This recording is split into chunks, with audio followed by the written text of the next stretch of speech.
지금 우리는 다윗의 기도이자 찬송이고 또 시가 되는 내용을 함께 살펴보고 있습니다.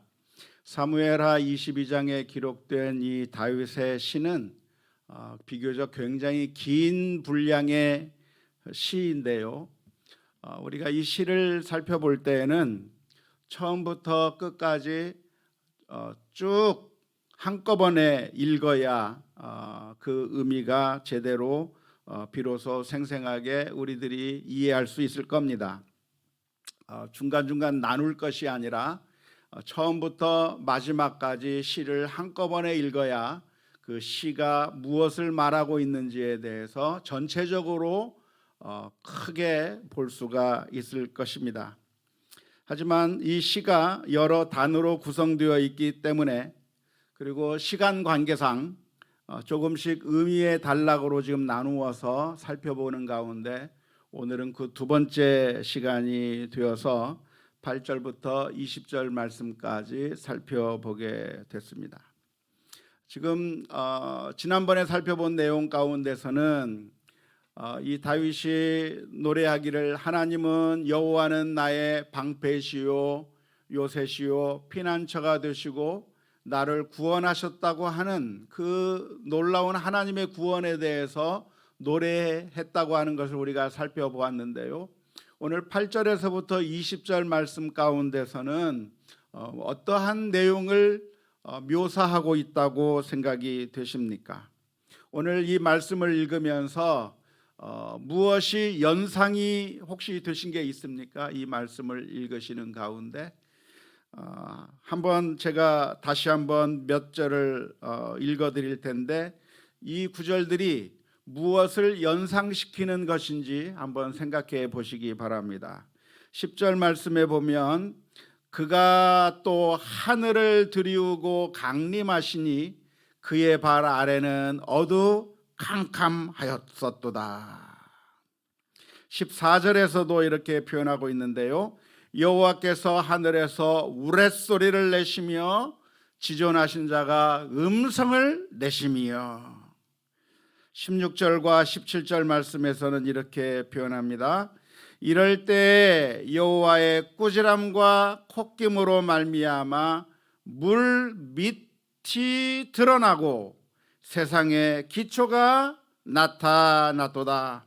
그가 위에서 손을 내미사 나를 붙드시며 많은 물에서 나를 건져내셨도다.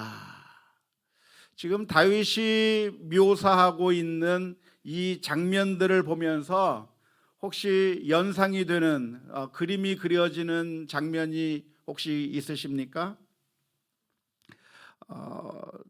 잘 모르실 수도 있겠는데요. 제가 볼 때는 이 장면들이 출애굽의 장면들과 비슷하고 출애굽의 사건을 연상시키는 듯한 그런 표현이라고 생각이 됩니다. 특별히 16절 말씀에서는 출애굽 사건 가운데서도 홍해 바다를 하나님께서 가르셔서 그 물이 다 마르고 그리고 그 물 사이로 홍해 바다 사이로 이스라엘 민족이 육지와 같이 건너갔던 그 이야기를 하고 있는 것처럼 보입니다. 뿐만 아니라 10절과 14절의 말씀은 시내산에서 하나님의 계명을 받았던 그때의 사건을 연상시키는 것 같은 표현이 여기에 기록되어 있습니다.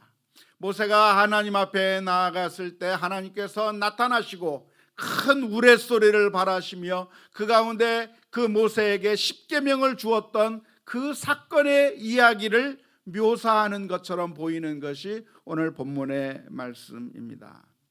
그러니까 오늘 본문의 말씀 가운데서 다윗이 하나님께서 나를 구원해 주셨다고 하는 이야기를 진행하는 가운데 그 하나님이 나를 어떻게 구원해 주셨는가를 설명하면서 연상시키는 것이 무엇이냐면 그 옛날 하나님께서 이스라엘 민족을 애굽 땅에서부터 건져내셨던 바로 그 사건, 홍해 바다를 가르시고 그래서 이스라엘 민족을 구원해 주셨던 바로 그 사건을 연상시키면서 하나님의 구원을 노래하고 있는 것처럼 보입니다.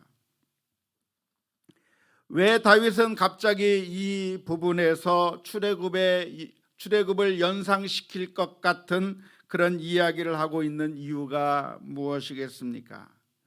1절 말씀에서 기록하고 있듯이 다윗이 이 시를 쓴 것은 하나님께서 다윗을 원수의 손에서부터 건져내셨을 때, 사울의 그 위험 가운데서부터 건져내시고 압살롬의 그 반역과 그리고 세바의 반역과 그 모든 위험 가운데서 하나님께서 그 다윗을 건져내신 그 이후에 이제는 고통이 사라져버렸다고 생각되는 그 순간에 하나님을 찬양하고 노래하는 것이 사무엘하 22장의 말씀이라고 말할 수 있겠는데요.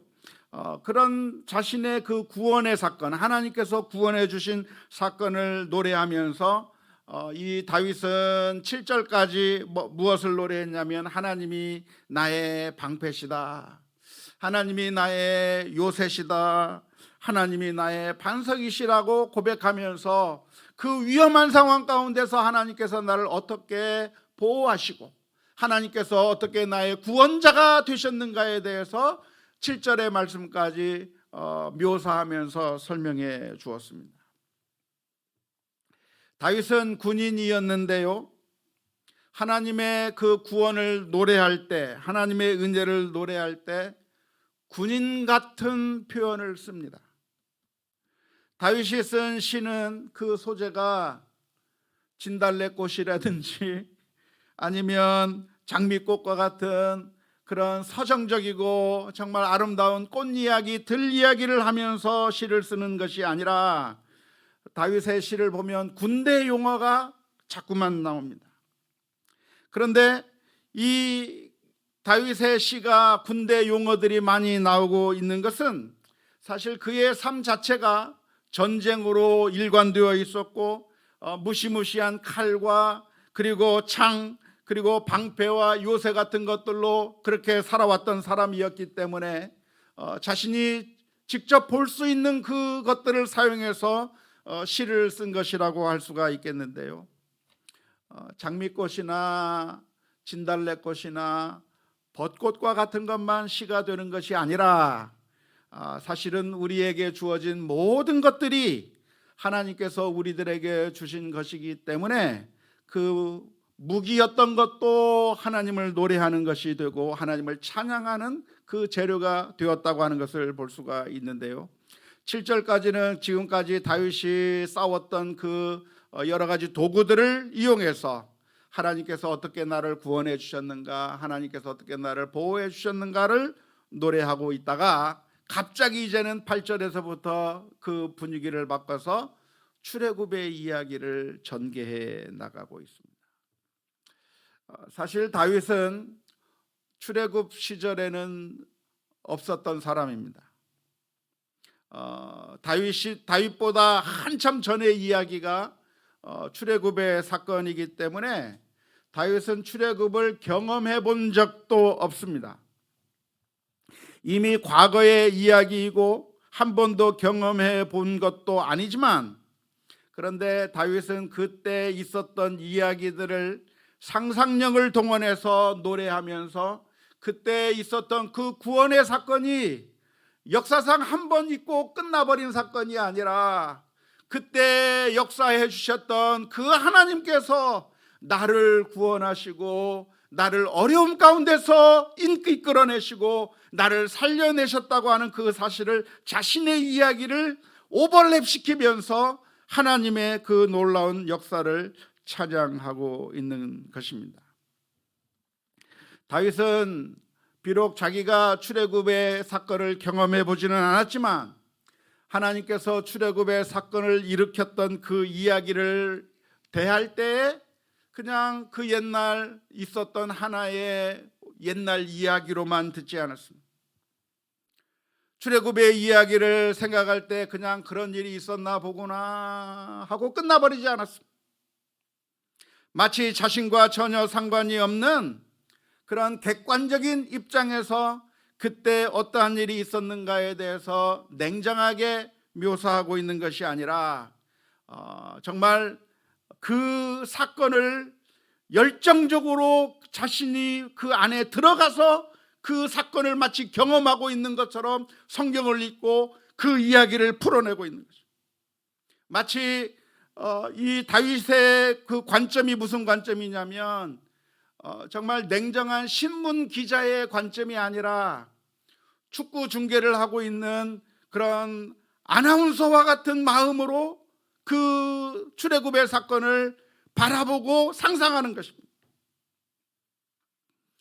그런데 그 출애굽의 옛날 그 출애굽의 이야기를 읽고 묵상할 때 그것이 그냥 한 날 옛날에만 있었던 것이 아니라 바로 지금 내 앞에서 펼쳐지고 있는 사건인 것처럼 흥분이 돼서 그 자신의 이야기를 함께 보면서 이야기를 하는 것이죠. 그것이 바로 축구 경기를 중계할 때는 그렇게 중계하지 않습니까? 축구 경기 중계하는 아나운서가 어떻게 중계합니까? 골을 넣으면 골을 냈다고 골 하고 막 외칩니다.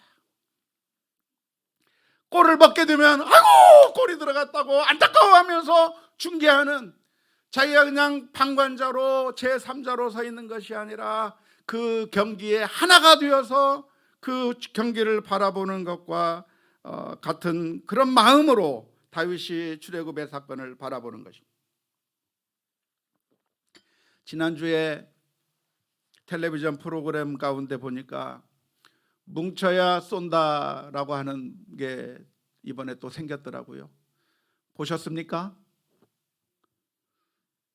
네, 한 명만 나왔어요. 그런데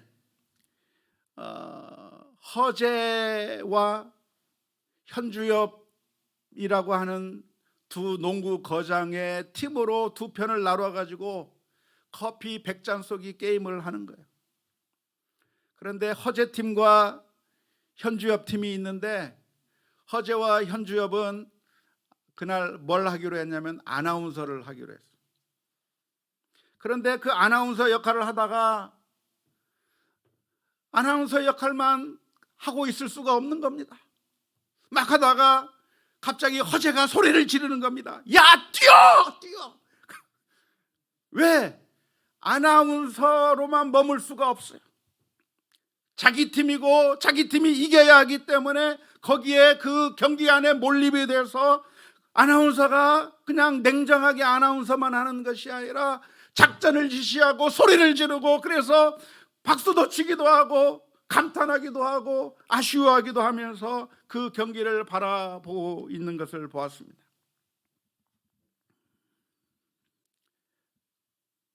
만일 이 세상에 감정이 없는 아나운서만 있다고 하면 얼마나 재미가 없겠습니까?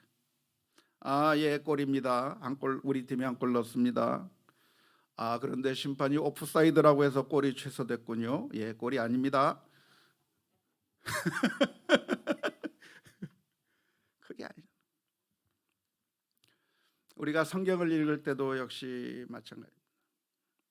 하나님께서 그 옛날 베풀어 주셨던 그 출애굽의 이야기를 다윗이 묵상할 때 그냥 나와 상관이 없는 먼 옛날의 한 이야기를 내가 들었고 내가 읽었다가 아니라 자신의 삶을 대입해서 하나님 그때 역사하시던 바로 그 하나님이 나도 구원해 주시고 내 인생에 역전을 일으키시고 그 하나님께서 나와 함께 하신다고 하는 감격 가운데 그 사건을 바라보기 때문에 다윗은 이 시를 써가면서 자신의 이야기 가운데 출애굽의 이야기를 하는 것이고, 출애굽의 이야기를 하는 가운데 그 가운데 내가 들어가 있고 거기서 감격하면서 그 하나님께서 블레셋의 손에서 나를 건져내시는 그 하나님을 보면서 출애굽 사건을 연상하는 것이고, 출애굽 사건을 보면서 하나님께서 나를 사울의 손에서도 건져주셨고 이 사람의 손에서도 건져주셨구나라고 하는 그런 감정으로 이 말씀을 써내려가고 있는 것입니다. 이것을 가리켜서 독자의 지평이라고 할 수 있겠는데요, 성경의 본문과 성경 본문의 지평과 내 독자의 지평이 하나로 만나서 생생한 경험을 하게 되는 그 이야기가 오늘 묘사되어 있습니다. 다윗은 출애굽의 사건을 읽으면서 그 옛날 자신들의 조상들에게 있었던 하나의 옛날 이야기로만 들은 것이 아니라 그때 이스라엘 민족을 그 위험 가운데서 건져주셨던 바로 그 하나님이 지금도 살아계셔서 나를 그 위험과 그 곤란한 상황 가운데서 건져주신 구원의 하나님, 하나님께서는 때로는 우레소리를 바라시기도 하고 때로는 그 물이 마르게 하셔서 나로 하여금 거기서 건져 나오게 만들어 주신다고 하는 그 감격과 기쁨으로 그 사건을 바라보면서 또 자기 자신을 바라보면서 감사의 찬송을 올려드리고 있는 것입니다. 특이한 것은 다윗은 홍해 바다를 가르는 그 일을 하나님께서 어떻게 하셨는가? 그걸 여호와의 콧김으로 이루어졌다고 표현하고 있습니다. 하나님께서 그날 16절 말씀인데요, 여호와께서 꾸지람과 콧김으로 말미암아 물밑이 드러나게 되었다라고 표현하고 있습니다. 하나님께서 콧김으로 그 홍해 바다의 물을 마르게 하시고 그래서 땅이 드러나게 하셨다고 하는 이 표현이, 이것이 시적인 표현이라고 하는 것을 우리가 기억해야 합니다. 정말 하나님도 우리들처럼 코를 가지고 계신 하나님이 아닙니다. 하나님은 영이시기 때문에 형상이 없으신 것이고 육체가 없으시기 때문에 우리처럼 눈, 코, 입, 귀, 손발 이런 육체를 가지신 하나님이 아니십니다. 하나님은 영이신 하나님이기 때문에 이런 코와 같은 것들 가지고 있을 리가 만무합니다. 그런데 하나님의 코, 그리고 그 코에서부터 나오는 콧김이라고 하는 표현을 써서 하나님의 콧김이 그 물을 마르게 해버리고 그래서 육지로 건너게 해주셨다고 하는 그 표현을 쓰고 있는데, 이렇게 시적인 표현을 하는 그 목적이 무엇입니까? 그래서 콧김이라고 하는 말을 쓴 이유가 무엇이냐고 하면, 그것은 정말 미약하고 미약한 세기의 바람을 의미할 때 콧김이라고 말합니다.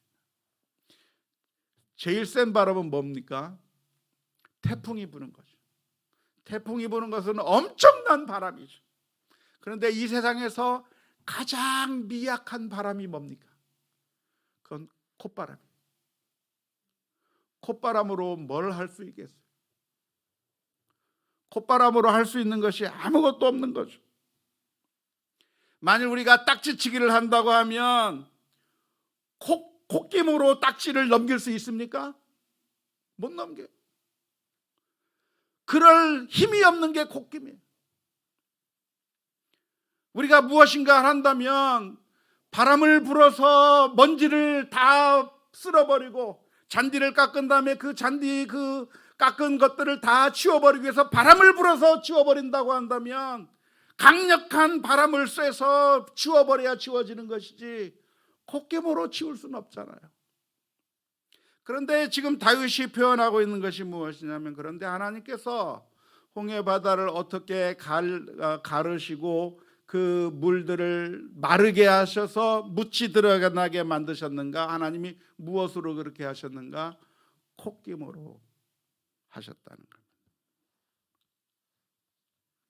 가장 하나님께서 힘도 안 들이고 너무나도 하나님의 가장 미약한 것을 행했음에도 불구하고 가장 큰 결과가 나타났다고 하는 것을 생생하게 표현하기 위해서 하나님의 콧김이 바닷물을 가르고 물을 마르게 하고 육지가 드러나게 하셨다고 표현한 겁니다.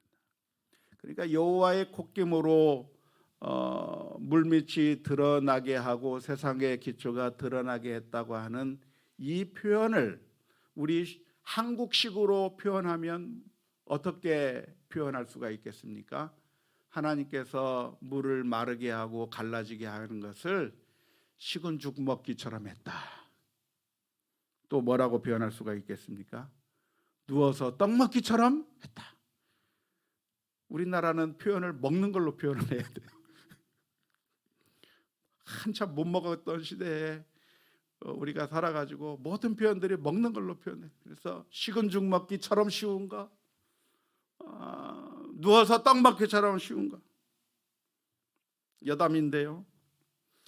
옛날에 미국에서 우리가 살 때 우리 꼬마 아이들하고 우리 네 식구가 농구 경기를 했어요. 농구 경기를 하면서 얘들아, 우리 엄마 편 아빠 편을 짜가지고 농구 경기를 하자 해서 큰 딸한테 너는 엄마랑 먹고, 둘째 딸은 너는 아빠랑 먹고, 같은 편 한다는 것도 먹는 걸로 표현하잖아요. 우리나라만.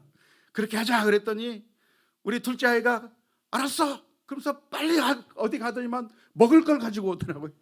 왜 먹을 걸 갖고 왔냐니까 둘이 같이 먹자며.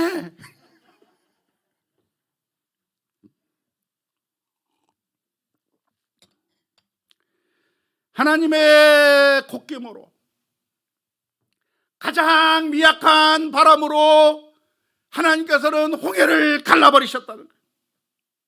그게 하나님의 능력인 거죠. 성경은 뭐라고 표현합니까? 고린도전서 1장 25절의 말씀에 하나님의 어리석음이 사람보다 지혜롭고 하나님의 약하심이 사람보다 강하니라. 우리 하나님의 그 아무리 작은 것이라고 할 때 하나님의 미련함이 없죠. 하나님의 약하심이 없죠. 아무튼 그러나 그 하나님의 능력이 너무나도 크다고 하는 사실을 강조하기 위해서 하나님의 가장 약한 것을 통해서도 이런 어마어마한 일들이 일어났다고 하는 믿음의 고백을 다윗이 하고 있는 겁니다. 하나님은 어떤 하나님이십니까? 하나님은 불가능한 것이 없습니다. 우리 인생에게는 할 수 없는 것이 많고 우리 인생은 능력이 없어서 모든 계획을 세워놔도 늘 좌절할 수밖에 없고 아무리 계획을 세워도 내 뜻대로 되지 않는 그것이 우리 인생들의 모습입니다. 하지만 하나님에게는 아무런 제약이 없으십니다. 이스라엘 민족이 광야 가운데서 고기를 먹지 못해서 원망할 때 하나님께서는 그 원망하는 이스라엘 민족을 향해서 내가 너희가 고기를 제공해 주겠다, 광야에서 고기를 먹게 해주겠다고 말씀하시는데 고기를 제공해 주는데 하루치만 주는 것도 아니고 닷새 하루나 이틀이나 닷새나 열을 먹을 그런 고기를 주는 게 아니라 내가 너희가 냄새를, 그 고기 냄새를 실증낼 정도까지 내가 계속해서 한 달 동안 고기를 주어 먹게 하겠다라고 말씀해 주셨어요. 그러니까 모세가 계산을 해봅니다. 60만 대군, 남자 장정들만 해서 60만인데 그 60만 대군들을 30일 동안 아침 점심 저녁으로 그렇게 고기를 잔뜩 먹이려고 한다면 어떻게 말합니까? 나와 함께 있는 이 백성의 보행자가 60만 명이었는데 주의 말씀이 한 달 동안 고기를 주어 먹겠다 하시오니 그들을 위하여 양떼를 잡은들 되겠습니까? 소떼를 잡은들 가능하겠습니까? 어떻게 하나님께서 우리를 먹이실 수가 있단 말입니까? 라고 그렇게 이야기했을 때 그때 주셨던 하나님의 말씀이 무엇입니까? 여호와의 손이 짧으냐? 내가 이제 내 말이 내게 응하는 여부를 보내라. 하나님에게는 불가능이 없었다고 하는 그 사실을 말씀해 주시면서 저 메추라기를 동원하여 이스라엘 민족에게 먹이셨던 그 하나님의 역사를 우리가 기억해 보아야 할 줄로 믿습니다. 하나님께서 콧김을 사용하여 바다를 가르시고 뿐만 아니라 사실은 말씀 한마디로 천지를 창조하신 그 하나님이시라고 한다고 하면 그 하나님이 그 옛날 과거에만 있었던 하나님이 아니라 그 하나님께서 다윗과 함께 하셨고 다윗의 환난 가운데 그 다윗을 건져내신 하나님이라고 하는 사실을 기억하면서 오늘 찬양하고 있는 이 모습을 보면서 오늘 시간에 우리의 고백도 그 하나님이 그 옛날 그 소수에게만 있었던 하나님이 아니라 바로 저와 여러분들의 하나님이시고 지금도 역사하시는 하나님이라고 하는 믿음의 고백을 할 수 있기를 주님의 이름으로 축원합니다. 그러한 하나님을 경험하기 위해서 우리에게 필요한 것이 있다고 한다면 하나님께 부르짖는 것입니다. 지난 시간에 우리가 살펴본 것처럼 다윗은 하나님께 부르짖었더니 여호와께서 내 부르짖음에 응답하셨도다. 그래서 우리가 하나님 앞에 부르짖어야 할 텐데요, 다윗은 고통 가운데 있을 때, 어려움에 처했을 때 그냥 한탄만 하고 있었던 것이 아니라 그 순간에 하나님 앞에 울부짖었습니다. 억울할 때 울부짖었고, 위급할 때 울부짖었고, 힘들 때 하나님 앞에 울부짖었는데 그때 하나님께서 다윗에게 응답하시고 놀라운 구원을 베풀어 주셨습니다. 그런데 울부짖은 사람이 다윗만 있었던 것이 아니라 사실은 대부분의 모든 사람들이 하나님 앞에 다 울부짖습니다. 누구도 울부짖었습니까? 사울도 울부짖었어요.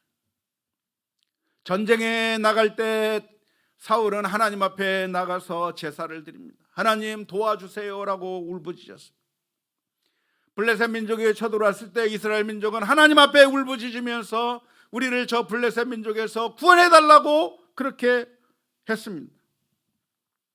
하지만 놀라운 것은 이스라엘 민족은 언약궤를 끌고 나아갔지만 하나님께서 도와주지 아니하셨고, 사울은 하나님 앞에 제사를 드리면서 하나님 도와달라고 했지만 하나님께서 도와주지 않으셨다고 하는 겁니다. 그것이 큰 차이가 어디에서 나는 것입니까?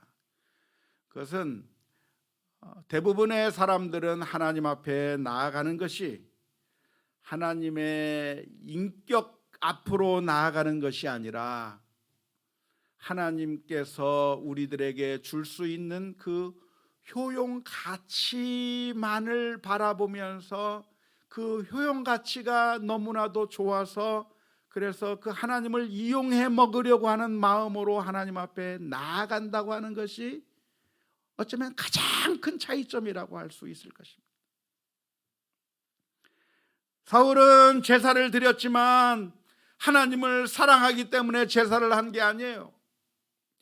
번제를 드렸지만 그 번제가 하나님 앞에 엎드리기 위해서, 내가 하나님의 백성이라고 하는 것을 보이기 위해서 그렇게 내가 제사를 드린 것이 아니라 사울의 마음의 가운데 무엇이냐면 전쟁을 승리하기 위한 하나의 도구로 내가 이 정도 했으면 하나님 도와줘야 되지 않느냐라고 하는 그런 차원에서 하나님 앞에 번제를 드리는 거죠.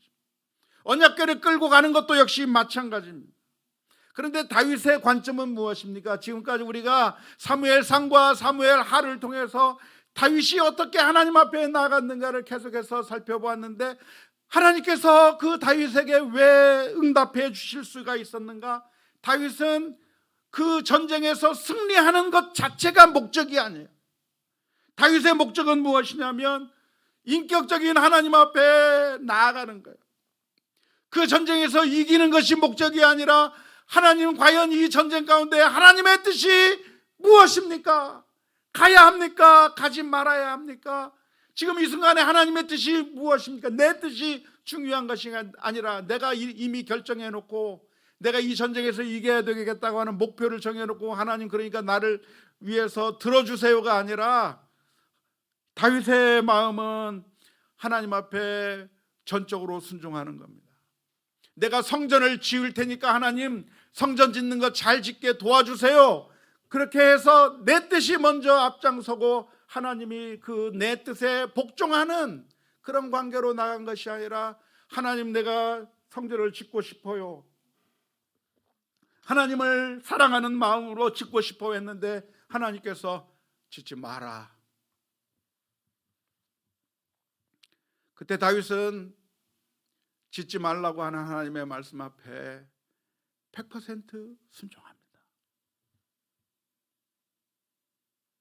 내가 하고 싶은 욕심이 아니라 하나님의 말씀이 무엇인가를 듣고 순종하는 거죠. 그래서 유진 피터슨 목사님이 썼던 글 가운데 했던 표현이 무엇이냐면, 다윗의 위대함은 어디에 있는가? 행동하지 않기로 결단한 그 행동. 내가 내 마음대로 성전을 짓겠다고 하는 그 결단을 하나님의 말씀 앞에 부복하고 순종한 그 아무것도 안 하기로 했던 그것이 다윗의 인생 가운데서 가장 잘한 행동이었다고 이야기하고 있는 것이죠. 우리는 하나님을 섬긴다고 하면서 하나님이 우리의 아버지가 아니라 그저 우리가 편하게 이용해 먹을 수 있는 은행 정도로만 간주할 때가 얼마나 많은지 모릅니다. 내가 필요하지 않을 때는 전혀 관심을 두고 있지 않다가 필요할 때만 가서 돈을 좀 내놓으라고, 내가 이만큼 필요하다고 요구하는 은행처럼 하나님을 찾아갈 때가 많습니다. 하지만 다윗은 그렇게 하지 않았습니다. 다윗은 하나님이 아버지예요. 나의 마음을 알아주시는 하나님이시고, 그래서 내 속상한 것도 이야기하고 나의 아픔도 이야기하고, 그 가운데 하나님께서 은혜를 베풀어 주시면 감사하고, 그러나 때때로 나를 힘들고 어려운 고난의 길로 집어넣어도 원망하는 것이 아니라 하나님이 내게 주시는 것이라고 한다면 나쁜 것을 주시는 것이 아니라 하나님은 나의 목자시고 하나님은 나의 구원자시고 하나님은 나의 아버지시기에 하나님께서 나를 사망의 음침한 골짜기로 지나가게 하신다고 할지라도 그것이 나를 망하게 하기 위한 것이 아니라 그 길을 통과하여 결국은 쉴만한 물가로, 결국은 잔잔한 물가로 인도해 주시는 그 하나님의 손길을 믿고 그 앞에서 순종하며 나아가는 것이죠. 오늘 저와 여러분들은 하나님 앞에 엎드려야 할 것입니다. 그리고 그 하나님의 은혜 앞에 날마다 믿음으로 나아가는 가운데 하나님께서 정말 우리의 아버지가 되어주시고, 그리고 그 옛날 놀라운 역사를 베푸셨던 그 하나님이 오늘날 우리에게도 똑같은 하나님이라고 하는 사실을 생생하게 경험할 수 있는 우리 모두가 다 될 수 있기를 주님의 이름으로 축원합니다. 예수님께서도 하나님께 울부짖었습니다. 하지만 하나님께서는 그 주님의 부르짖음에 외면하시는 것 같았지만 주님께서는 그 외면하시는 상황 가운데서 절망해버리거나 낙담한 것이 아니라 하나님께서는 결국 3일 후에 다시 살리실 것을 믿고 그 십자가의 길을 가셨습니다.